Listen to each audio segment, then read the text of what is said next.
నమస్తే. ఎందరో మహానుభావులు యూట్యూబ్ ఛానల్ స్వాగతం, సుస్వాగతం. మరి నేను ముందు ఒక చిన్న విజ్ఞాపన చేసుకుంటున్నా. పక్కనే ఉన్న గంట గుర్తు నొక్కండి. నొక్కిన తర్వాత మీరు చూసి వదిలేయకండి. మిగతా గ్రూపులలోకి పంపించండి. స్పందించని వాడు దున్నపోతాయి పుట్టును గాక. ధర్మానికి చేటు జరుగుతున్న మౌనంగా ఉంటే ఆ పాపం అంతా మనకే తగులుతుంది. ఆ మాట్లాడిన వాళ్ళకన్నా ఇన్న వాళ్ళకే ఎక్కువ పాపం తగులుతుంది.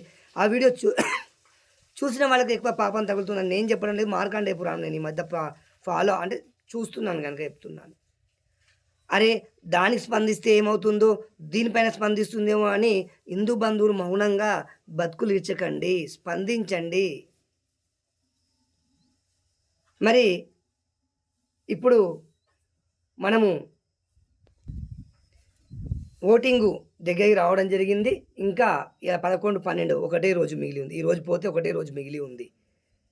ఓట్లు వేసేటప్పుడు హిందూ బంధువులారా, హిందూ బంధుమిత్రులారా ఒక్కసారి ఆలోచించండి. మిగతా పార్టీలో ఉన్న హిందువులు కూడా, మీరు కూడా మేము హిందువులం కాదని చాలామంది పొడుచుకొని వస్తుంటారు. అందుకే చెప్తున్నా మిగతా వాళ్ళకు కూడా మీరు కూడా హిందువులే. కానీ మిమ్మల్ని దూషించినా మీ మనసు చంపుకొని అదే పార్టీలో కొనసాగుతున్నారు చూడు, అదే మీ దురదృష్టం. మరి ఒకటే రోజు మిగిలి ఉంది. మీ అమూల్యమైన ఒక్క ఓటు దేశ భవిష్యత్తును మార్చబోతుంది. దేశ భవిష్యత్తు మార్చే ఓటు మీ ఓటు. నోటుకు అమ్ముడుపోకండి.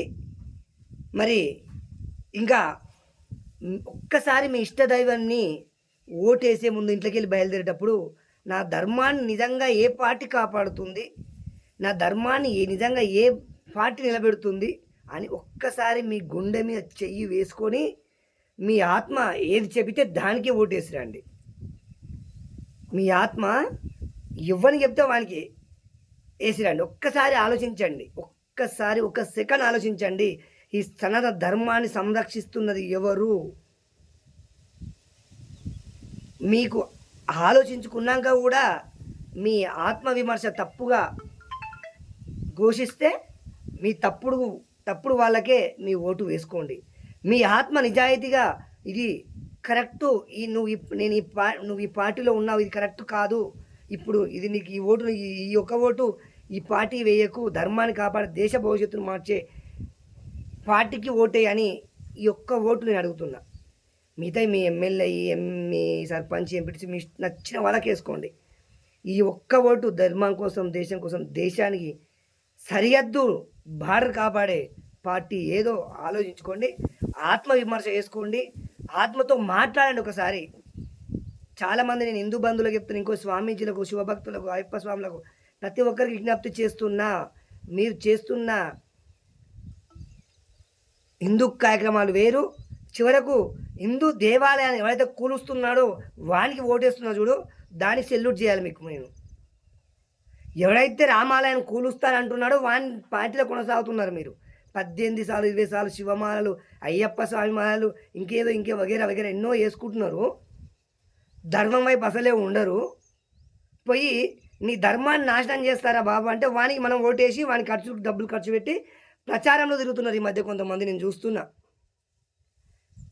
ఉండండి, మీకు నచ్చిన పార్టీలో ఉండండి, నేను కాదనట్లేదు. అందరు బీజేపీలోకి రావాలంటే సాధ్యం కాదు.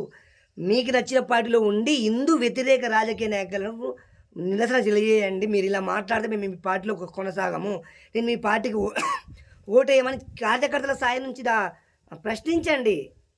మనకు ఆ ప్రశ్నలు వద్దు, మనకు ఆ ప్రశ్నలే వద్దు. నేనంటేనే మీకు మంటలేస్తుంది, మీరు చేసే పనులు వస్తే నాకు మంటలేస్తుంది. మరి ఈ ఒక్కసారి మీ ఇష్టదైవాన్ని మనసు తలుచుకొని ఈ ఒక్క ఓటే, ఎంపీ ఓటు మీద మీ నచ్చినలోకి వేసుకోండి. అన్నీ వేస్తే బాగుంటుంది, మీరు వేయలేరు, మీ నుంచి కాదు అది. ఈ ఒక్క ఓటు దేశం కోసం, ధర్మం కోసం, ప్రధానమంత్రి నరేంద్ర మోడీ గారి దేశ అభివృద్ధి కోసం చేస్తున్న కృషికి ఈ ఒక్క ఓటు. నువ్వు ఒకవేళ నేను హిందూ బంధువులని గర్వంగా ఫీల్ అయితేనే, నేను హిందూ బంధువుని కాదు, నేను బంధుగాడిని, నేను నా పార్టీ దైవము, నా పార్టీలో నాకు దేవుడు అనుకుంటే అది నేను అడగ నా ఓటును. జై శ్రీరామ్, జై హింద్, జై భారత్ మాత.